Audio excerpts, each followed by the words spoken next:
할렐루야 은혜성산교회 김한기 목사입니다. 우리는 마음의 상처로 인해서 적대감을 가지고 살아가고 있습니다. 오늘은 적대감에 대해서 한번 알아보도록 하겠습니다.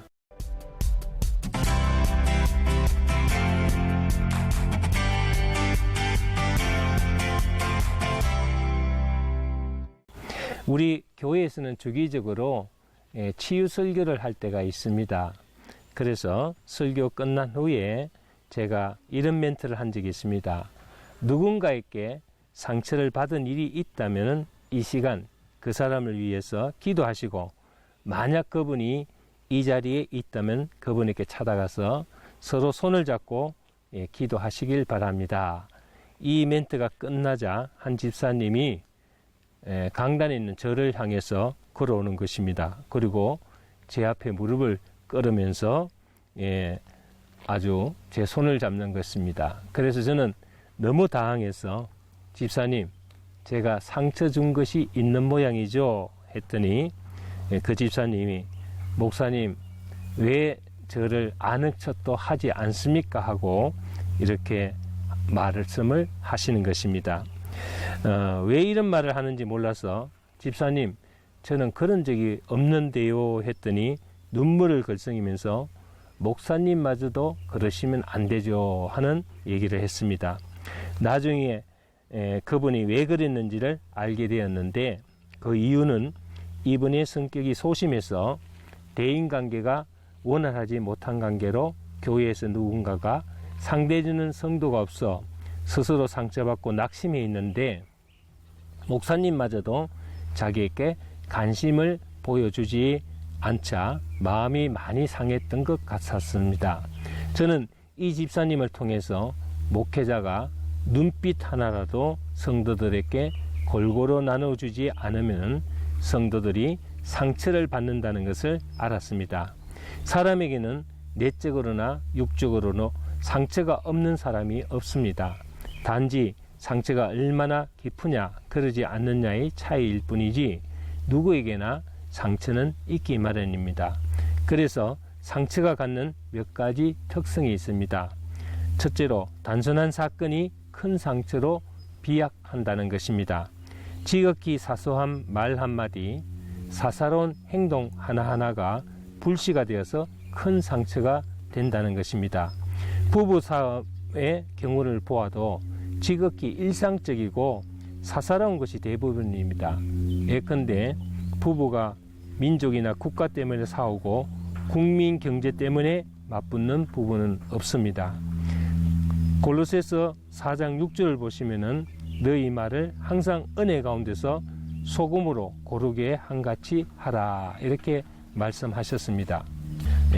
항상 가까운 사람에게 또 상처를 받는다는 것입니다. 전혀 모르는 사람이 길거리를 지나가다가 무심코 던지는 말 한마디 때문에 상처를 받는 경우는 거의 없습니다. 함께 사는 사람이나 또 늘 만나고 교제하고 접촉하는 사람으로부터 상처를 받게 되므로 내 주위에 있는 사람들에게 관심과 사랑을 가지고 대하여야 한다는 사실을 각인하여야 하겠습니다. 또 상처는 방치하면 갈수록 점점 더 커진다는 사실입니다. 상처는 치료하면 아물고 회복이 되지만 방치하거나 건드리면 점점 더 커져서 회복할 수 없는 상태로 발전하게 됩니다. 요 며칠 전에 뉴스에서 가출한 남편에게 집으로 돌아가라는 가정법원의 판결도 있었지만은 제가 아는 어느 한 가정의 가출 사건을 보면은 아주 단순한 사건입니다. 직장 다니는 남편에게 피곤하다는 이유로 아침을 가끔 해주지 않고 밖에서 간단하게 사 먹으라고 한 것이 원인이 되어 그런 수수한 마음이 오랫동안 방치되어 있다가 결국 말없이 가출하는 극단적인 행동으로 나타나는 경우도 보았습니다. 그리고 상처는 누구에게나 다 있습니다. 30년 동안 하루도 편한 날 없이 상처만 받고 살았던 사람과 상담을 한 적이 있는데 그분이 나에게 물었습니다. 목사님도 상처를 받습니까? 이런 질문에 저는 지금도 많이 받고 있습니다라고 하답을 했습니다. 치유하는 목사라 상처 안 받을 것 같지만은 오히려 더 많이 받을 때가 많습니다. 요 며칠 전만 하더라도 어떤 성도님이 치유하는 목사님이 자기 속마음을 모르면 어떻게 하느냐 하면서 자기 신체 타령을 몇 시간 하는데 너무 지겨워 중간에 끊으려면은 화를 내면서 공격을 할 것 같아서 저는 참으면서 계속 그 얘기를 듣느라고 상처가 되기도 했습니다. 그래서 마음의 상처가 가장 크고 깊다는 것을 우리가 알 수가 있습니다. 오늘 본문에 사도 바울도 상처가 많은 사람입니다. 바울이 받은 마음의 상처가 오늘 본문에 잘 기록되어 있습니다. 디모데후서 4장 10절을 보면은 데마는 세상을 사랑하여 나를 버리고 떠났고 그레스게도 디도도 떠났다. 함께 할 줄 알았던 사람들이 바울에게 등을 돌리고 떠날 그 배신의 아픔이야말로 정말 큰 마음의 상처라고 할 수 있습니다. 이럴 때 상처받은 사람의 마음은 마치 버림받은 그런 기분이 들죠. 그뿐만 아니라 알렉산더라는 사람의 도전과 악행이 바울에게 또 큰 상처를 주었습니다. 그래서 본문 14절 15절 보면은 구리 장색 알렉산더가 내게 해를 많이 보였음에 주께서 그 행한 대로 저에게 갚으시리니 너도 저를 주의하라. 제가 우리 말을 심히 대적하였느니라 했습니다. 바울은 복음 사역을 하면서 돌로도 맞고 또 흉기에도 찔리고 태장으로 맞은 상처도 있었습니다. 그러나 그런 것들보다도 사람에게 버림받은 상처가 더 컸던 모양입니다. 오죽하면 성경에 기록할 만큼 너도 저를 주의하라고 이름까지 거명하며 성경에 기록하였겠습니까? 문제는 이 상처를 어떻게 치유하느냐입니다. 오늘 우리는 좋은 이웃을 만나야 합니다. 상처를 주는 사람끼리 만나면 상처투성이가 되고 망신창이가 됩니다. 그러므로 믿음의 사람, 위로해주고 감사해주고 격려해주는 사람을 만나야 됩니다. 위로란 말이 없더라도 어려울 때 곁에 함께 해주며 사랑으로 보살펴주는 사람을 얘기하는 것입니다.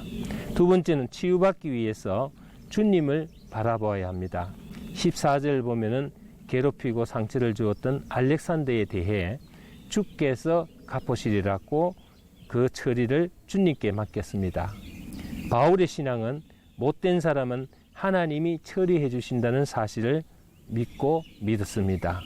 그리고 17절 18절 보면 우리는 두 가지 사실을 알 수가 있습니다. 17절에서 주께서 내 곁에 서서 나를 강건케 하심은 사자의 입에서 건지언니라고 했고 18절을 보면 주께서 나를 모든 악한 일에서 건져내시고 또 그의 천국에 들어가도록 구원하시리라고 했습니다.